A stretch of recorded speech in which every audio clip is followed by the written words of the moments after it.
नमस्कार। नमस्कार। और आज एक बिल्कुल नए टॉपिक के साथ आप लोगों के बीच में आए हैं और वो टॉपिक है पेरेंटिंग। पेरेंटिंग का। और गीतिका, तुम तो एक अच्छी मदर रही हो, मदरहुड के बारे में बहुत कुछ जानती हो। हाँ, तो विमल, इक्वली मैं तुमसे कहूंगी कि तुम बहुत ही अच्छे फादर हो। और मुझे तो जीवन में जो सबसे कठिन काम लगा वो लगा पेरेंटिंग। बच्चे पालना बच्चे पालना बहुत कठिन है।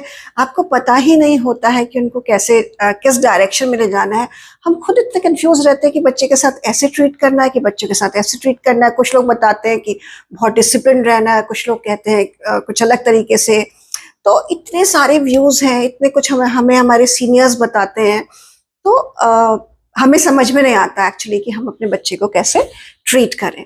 तो जिस तरीके से हमने पेरेंटिंग करी या जिस तरीके से हम और लोगों को, कुछ ऐसे लोग जो कि बहुत लर्नेड हैं और जिनके बच्चों ने बहुत अच्छा किया है, एग्जाम्पलरी किया है लाइफ में, उन लोगों ने कैसे पेरेंटिंग करी, इसको लेकर के हम कुछ चीजें आपसे शेयर करना चाहते हैं।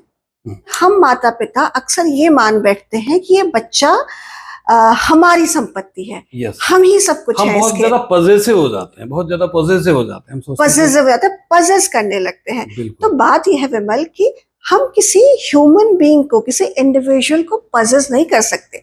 हम एक घर को पजेस कर सकते हैं, हम एक कार को पजेस कर सकते हैं, किसी मटेरियल को पजेस कर सकते हैं। तो हमें सबसे पहले तो माता पिता को, स्पेशली माओं को, ये समझने की जरूरत है कि ईश्वर ने आपको वो गिफ्ट दिया है, ईश्वर ने आपको चूज किया है। आप एक माध्यम है, बच्चा आपकी संपत्ति नहीं है।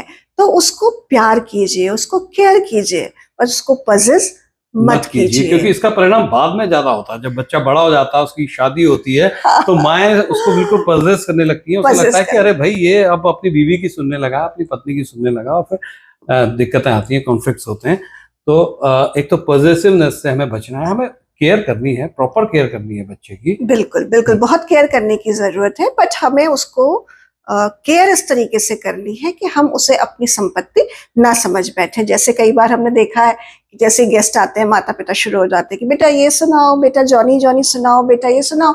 और कई बार मैंने खुद से देखा है कि अगर बच्चा नहीं सुनाता है तो माता पिता कई बार उनका व्यवहार बड़ा खराब होता है बच्चे के साथ। कई माता पिता तो कई बार बोल देते हैं कि ठीक है, हम तुमसे बात नहीं करेंगे, तुम हमारी नहीं मानते, और ये और इस तरीके से बोल देते हैं। कुछ लोग तो इनफैक्ट पिटाई भी लगा देते हैं इस बात पर कि कुछ नहीं आता है इसको, ह्यूमिलिएट करते हैं बच्चों के। तो बच्चा बहुत टेंडर है, बहुत फ्रेजाइल है, उसको प्यार करना तो बहुत आसान है, वो उसको एक्सेप्ट भी करता है। लेकिन उसको ह्यूमिलिएट करने को लेकर के उसके अंदर उसका ना पूरा फ्यूचर स्पॉइल हो जाता है। बहुत जब छोटा सा जिस माँ को वो बहुत ज्यादा प्यार कर रहा है, वही माँ अगर उसे थोड़ा सा हिट करती है ना, तो वो कहीं कहीं कहीं उसके डीप अंदर जा करके बैठता है। तो the first lesson, love your child, love him like anything, but don't possess your child, क्योंकि वो ईश्वर का आपको दिया हुआ सर्वोत्तम उपहार है।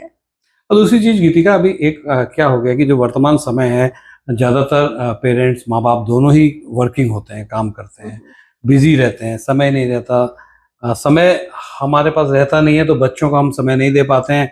बच्चे ज़्यादा समय स्क्रीन को देना सीख जाते हैं, और हमें भी लगता है कि इसको मोबाइल पकड़ा दो, टैबलेट पकड़ा दो, कंप्यूटर पकड़ा दो, लैपटॉप पकड़ा दो, ये उसमें इंगेज रहेगा और हम बचे रहेंगे। ऐसे में क्या होता है कि माँ बाप और बच्चे के बीच में जो रिलेशंस होने चाहिए थे, वो वैसे इमोशनल रिलेशन नहीं हो पाते। बच्चा को भी इमोशंस उन्हीं वीडियो गेम के साथ, उन्हीं टीवी और वीडियोस के करेक्टर के साथ उनके संबंध बनने लगते हैं। इसको लेकर के आप क्या कहना चाहेंगे कि इसे कैसे हमें एडजस्ट करना चाहिए? तो इसमें विमल एक चीज मैं कहना चाहूंगी जो सबसे महत्वपूर्ण है कि आपको बच्चे को ऐसे ट्रीट करना है जैसे वो एक ग्रोन अप इंडिविजुअल होता है। अक्सर क्या होता है कि हम बच्चे को बच्चा समझने की भूल करते हैं और उसके साथ वही उसके साथ हम इस तरीके से व्यवहार करते हैं कि वो हमारी हर बात को माने। तो मैं ये कहूंगी इसमें कि बच्चे को फ्रीडम दिया जाना बहुत जरूरी है। उसको एक ग्रोन अप पर्सन की तरह ट्रीट कीजिए। जिस दिन से वो आपके साथ आपकी दुनिया में आया है, उसको आपको ग्रोन अप पर्सन की तरह, ग्रोन अप व्यक्ति की तरह उसे सम्मान देना है। तो जब आप एक बहुत बड़े व्यक्ति पर अपनी कोई आइडियोलॉजी नहीं थोप सकते हैं। एक जो तो फिर वो क्या टेक्निक होगी कि हम उसे ग्रोन अप की तरह ट्रीट करें? अगर हम उसे ऐसे ट्रीट करेंगे तो वो फिर स्क्रीन्स में ज्यादा अपने आप को इन्वॉल्व नहीं करेंगे। नहीं, ये तो इट्स अ चॉइस कि आप बच्चे के साथ कैसा, बच्चे को, जैसे पहले मैंने कहा कि बच्चे को आपको एक ग्रोन अप व्यक्ति की तरह सम्मान देना है। क्या टेक्निक होगी उसकी टेक्निक ये होगी कि आप उसको, जब वो बहुत छोटा है तब भी उसको अपनी फ्रीडम में उसको जीने दीजिए। आप उसे ये तो जरूर बताइए कि बेटा ये अच्छा है, ये अच्छा है, ये आप बता सकते हैं, चॉइसेस बता सकते हैं, लेकिन ये चॉइस अच्छी है और ये चॉइस बुरी है, इस बात को आप नहीं बताएंगे। Let the child feel on its own कि क्या अच्छा है और क्या बुरा है। आप उस पर अपनी ओपिनियन मत थोपिए, आप उस पर अपनी आइडियोलॉजी मत थोपिए। आप छोटी छोटी चीजों में उसे एंगेज कर सकते हैं। जैसे आपको, जैसे आजकल हम गर्मी की बात कर रहे हैं, बहुत आम का सीजन है, बच्चे बहुत आम खाने की जिद करते हैं, तो हम उसे ये तो बता सकते हैं कि बेटा अगर ज्यादा आम खाओगे तो तुमको तकलीफ होगी, तुमको ये दिक्कत होगी, लेकिन आप उसे ये नहीं कहेंगे कि नहीं तुम ज्यादा आम नहीं खाओगे। तो इस तरीके से क्या होता है, धीरे धीरे बच्चे अपने एक ओपिनियन का निर्माण करते हैं। तो ओपिनियन जब वो निर्माण करते हैं तो बच्चे उसको बेहतर तरीके से समझ पाते हैं। कोई थोपी हुई बात हम उससे नहीं कह सकते। ठीक है, आपको लगता है कई बार बच्चा हर समय स्क्रीन से खेल रहा है, तो आप उससे बातों बातों में ये कह सकते हैं कि बेटा अगर तुम लगातार स्क्रीन से खेलोगे तो तुम्हारी आंखें खराब हो सकती हैं। तुमने वो किताब पढ़ी है या वो बात तुमने सुनी है जिसमें कहा गया कि वो बच्चा इतने घंटों स्क्रीन देखता था तो ये प्रॉब्लम हो गई, या फिर तुम लगातार ये करोगे तो तुम्हारे अच्छे मार्क्स नहीं आएंगे। But let the child choose their own way, उनको अपने रास्ते चुनने दीजिए। हो सकता है कि एक बार उसके नंबर खराब आए, हो सकता है कई बार ऐसा भी होता है ना कि माँ बाप बच्चे से छीन लेते हैं कि ला वो नहीं मिलेगा तुम्हें। तो वही मैंने पहली बात कही कि आपको उसे ग्रोन अप पर्सन की तरह डिग्निटी के साथ ट्रीट करना है। बच्चा फिर आपकी संपत्ति नहीं है, बच्चा आपका गुलाम नहीं है कि आप उसके साथ इस तरीके से व्यवहार करेंगे। आप समझा सकते हैं, और उसके बाद जब वो गलती करके सीखते हैं ना तो ज्यादा बेहतर सीखते हैं। जैसे मैंने आपको कहा कि फ्रीडम दीजिए, और फ्रीडम कई बार आपको गलत चीजें करने की भी फ्रीडम देनी पड़ेगी। अलर्ट रहिए, विजिलेंट रहिए, लेकिन अपनी चीजें उस बच्चे के ऊपर इम्पोज मत कीजिए। कई बार मेरे अपने बच्चे जब कभी खराब परफॉर्मेंस किया तो वो खुद बताते थे इस बात को कि मम्मा अगर मैं ऐसा कर लेता ना जैसा तुम उस दिन कह रही थी, मैं अगर कर लेता तो शायद मैं ज्यादा अच्छा कर लेता। तो let the child B an independent opinion maker, उसको ओपिनियन डेवलप करने के अवसर दीजिए। तभी आपका बच्चा जो एक वो है ना, सीड है, छोटा सा फ्लावर है, अगर आप चाहते हैं कि पूरा ब्लॉसम करे तो और सारी दुनिया उसकी खूबसूरती देखे, तो फ्रीडम तो आपको देनी ही पड़ेगी। इस पे एक टेक्निक और है गीतिका, एक पुस्तक में मैंने पढ़ी कि हमें बच्चा जब इस लायक हो जाता है, समझने लायक चीजों को, 6-7 साल का हो जाता है, तो हम बच्चों से उसके ओपिनियन लेना शुरू करें। जैसे मैं अगर ऑफिस जा रहा हूं तो मैं से पूछूं कि बेटा ये शर्ट कैसी लग रही है, हाउ एम आई लुकिंग, बेटा ये मैंने कुछ थंबनेल बनाई है, ये कैसी है, बेटा ये किताब तुमने पढ़ी क्या, इसके बारे में तुम क्या समझते हो। अगर वो देखिए रीडिंग हैबिट अगर बच्चे को हो जाती है तो बहुत अच्छी बात होती है। तो बातों बातों पर बच्चों के ओपिनियन लेना शुरू करिए, और ये बच्चा बड़ा होता जाए तो भी लीजिए, उसको अपने जो डिसीजंस हैं उनमें इन्वॉल्व करिए, उसको अपने जो आपकी एक्टिविटीज हैं उनमें इन्वॉल्व करना शुरू करिए। तो देखेंगे कि आप वो स्क्रीन से समय हटा करके आपके स्पेस में आना शुरू करेगा। हमें इसको स्पेस देना है, जगह देनी है। तो ये भी एक टेक्निक है कि हम बच्चे से उसका ओपिनियन लें, उसकी राय मांगें, बातों बातों पर उससे हम कहें कि ये आज हम कहाँ खाने चाहें, चलो बताओ आज क्या बनेगा घर में। बच्चे से पूछें कि अब क्या खाओगे, आज हम लोग वही खाएंगे जो तुम खाना चाहोगे। उसको इन्वॉल्व करना शुरू करें। तो क्या खाए से आज सभी लोगों के लिए कौन सा खाना बनाया जाए, तुम क्या खाओगे ये नहीं, वो इंडिविजुअल चॉइस आ जाती है। बेटा आज सब लोगों के लिए कुछ ऐसा बताओ जिसको दादा दादी मम्मा पापा और तुम सब लोग भी खा सको। तो वो कुछ ऐसा ढूंढ के लाएगा कि दादा दादी ये पर्टिकुलर चीज नहीं खाते, ये भाई ये नहीं खाता, मम्मा ये नहीं खाती। तो definitely he will come to conclusion वो सजेस्ट करेगा कि मम्मा क्यों ना आज वेज पुलाव बनाया जाए या ये बनाया जाए। तो ऐसे करते करते वो डिसीजन लेना सीखेगा। अक्सर क्या होता है बच्चों को, आपने देखा यहाँ पे होगा, एक पॉइंट और भी है कि हाँ, जो अगर उसने डिसीजन ले लिया और आपको बता दिया तो उसके डिसीजन को आप सम्मान रेस्पेक्ट करिए। दीजिए। ये नहीं कि आपने कहा नहीं नहीं नहीं पुलाव नहीं बनेगा, आज तो हम चिकन ही खाएंगे, नहीं। उसने अगर डिसीजन लिया है तो उसके डिसीजन को सम्मान करिए।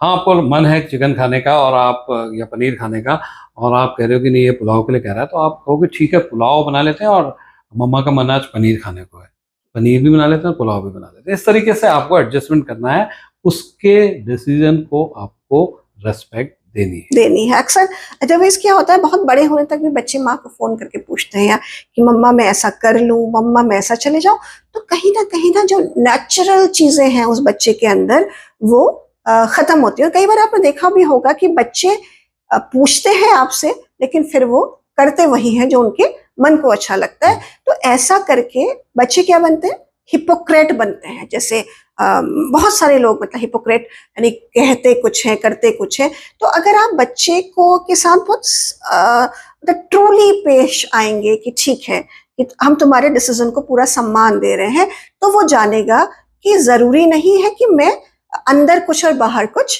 करूं। अगर बच्चे को पढ़ने का मन नहीं है तो बच्चा कहता है मुझे नहीं पढ़ना, तो आप कहते हैं ठीक है बेटा, तुम अपने जब तुम्हारा मन हो पढ़ने का तुम पढ़ सकते हो। चलिए अब दूसरी टेक्निक पे आते हैं।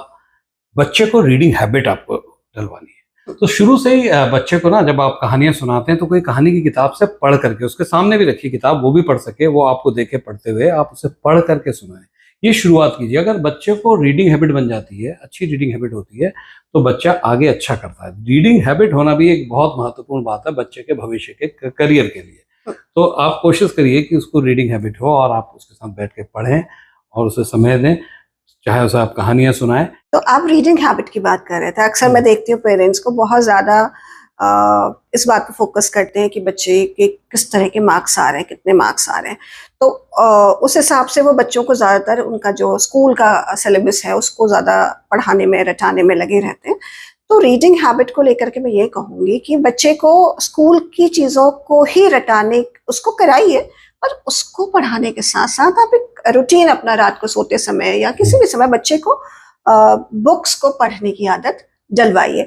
हो सकता है अभी इनिशियल एज में आपका बच्चा स्कूल में बहुत अच्छा नहीं कर पाए, लेकिन पढ़ने से जो उसका डेवलपमेंट होगा, जो थॉट प्रोसेस उसकी बनेगी, जो वोकैब्युलरी उसकी स्ट्रांग होगी, वो उसे लॉन्ग टर्म में बहुत ज्यादा फायदा करेगी। अगर आप अभी वो कोर्स की चीजें रटाएंगे तो बच्चा लिमिटेड हो जाएगा, वो अलग अलग चीजों को नहीं सीख पाएगा। ऐसे हमारा बच्चा बहुत अच्छा कर रहा था 10th में, बट उसने हमसे कहा कि नहीं मुझे ह्यूमैनिटीज लेनी है। तो मैंने कहा कि 12th तक तो मैथमेटिक्स पढ़ लो। तो उसने कहा जीवन जीने लायक गणित मुझे आती है और मैं बहुत सारी चीजें पढ़ना चाहता हूँ, इसलिए मैं केवल मैथ पे फोकस नहीं कर सकता। उसने बहुत अच्छा किया उसमें। तो लिसन टू देम, उनकी ओपिनियन को रेस्पेक्ट दीजिए, जबरदस्ती जानबूझ करके उनसे कुछ मत कराइए अगर आप वास्तव में अच्छे पेरेंट्स बनना चाहते हैं। और गीतिका मैं समझता हूँ कि जो क्रिएटिविटी है वो बच्चे के अंदर हमें डेवलप करनी चाहिए। उसके लिए बच्चे को चाहे आप पेंटिंग में इंटरेस्ट उसका हो तो पेंटिंग कराएं, कार्टूनिंग कराएं, कविता लिखे, सिंगिंग करें, चाहे रोटी बनवाएं, जब मैं उसको इन्वॉल्व करें। हाँ तो मेरी बुआ कभी मेरे लिए बिल्ली वाली रोटी बनाती थी, कभी गाय वाली रोटी बनाती थी। तो इस तरीके मतलब से किसी तरीके से उसके अंदर क्रिएटिविटी को भी हम ला सकें। और एक और महत्वपूर्ण चीज ये है कि ऐसे मौके हमें ढूंढने चाहिए जिसमें फैमिली साथ बैठ सके। चाहे वो ये हो कि हमने तय किया कि डिनर हम लोग साथ करेंगे, कोशिश करेंगे डिनर साथ करें, और उस समय स्क्रीन बिल्कुल दूर, सबके मोबाइल फोन जहां तक संभव हो ना हो किसी के पास। तो ये पेरेंटिंग की सीरीज हम आपके साथ जारी रखेंगे। जो जो हमारे एक्सपीरियंसेस हैं, जिस तरीके से हमने अपने बच्चों को पाला है, या किस तरीके से हम बेस्ट पेरेंटिंग अपने बच्चों के लिए कर सकते हैं। एक और चीज बस ऐड करूंगी, कई बार हम पेरेंटिंग को अपनी ड्यूटी समझ लेते हैं। मुझे भी लगता था कि मैं ये ड्यूटी कैसे निभाऊंगी, but don't take it as a duty, it's a celebration कि हम माता पिता बने हैं। ये एक बहुत बड़ा उत्सव है कि ईश्वर ने हमारे घर में एक बच्चा भेजा है, वो कहीं ना कहीं ईश्वर का प्रतिरूप है। तो वो हमें सेलिब्रेट करना है और उस बच्चे को सम्मान के साथ उसके चाइल्डहुड को हमें सेलिब्रेट करना है। फिर मिलेंगे आपसे ऐसे ही कुछ अच्छी पेरेंटिंग टिप्स के साथ। तब तक के लिए नमस्कार।